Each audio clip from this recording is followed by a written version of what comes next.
I have been thinking about doing my Dexa scan. I started thinking about it at the age of probably 46. And I ended up doing it only at the age of 52, thinking that I have a healthy lifestyle, I exercise, I eat well, so I should be fine. In retrospect, I wished I did my DEXA scan much earlier on. Then you can take a really substantial measures to correct your bone density in so many ways. So for a young postmenopausal like yours, we expect to see a beginning of probably decline in density in the spine, but not in the hips yet, given your age. So the density in your spine shows a T-score at minus 1.3, which is not totally normal. We're not in the normal range, as you can see here. So we are the yellow range. We're not at green Not in side. the green zone. So basically, you have the green zone, which is normal density,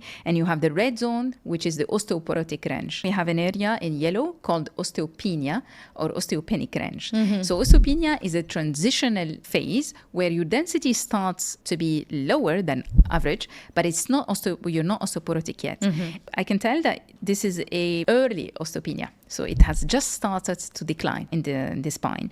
So minus 1.3. So you're osteopenic in the spine. What does this mean to you as a patient? Yes. You know, number one, you don't need a treatment. I mean, by treatments, I mean an anti-osteoporotic agent, right? Yes. We still need to do something about it, but we don't need to put you on all these medications for osteoporosis, etc. It's Just too early. positive. The bone density alone doesn't dictate the therapeutic approach. It doesn't tell me if you're going to be treated. If you're osteoporotic, we know that you're going to be treated.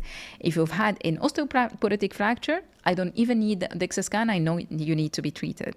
But if you're osteopenic, this is a situation where we have to do a risk assessment. For that, we have tools that we use internationally, something called FRAX score, for example, where we enter all your, history, your weight and height and, habits of smoking, alcohol, etc. So your background, your medical background, and we enter your density in the hips. And then we have a calculation of your risk of fracture in 10 years, a risk of all osteoporotic fractures and risk of hip fractures, because obviously the thing that we fear the most in the field of osteoporosis is hip fracture.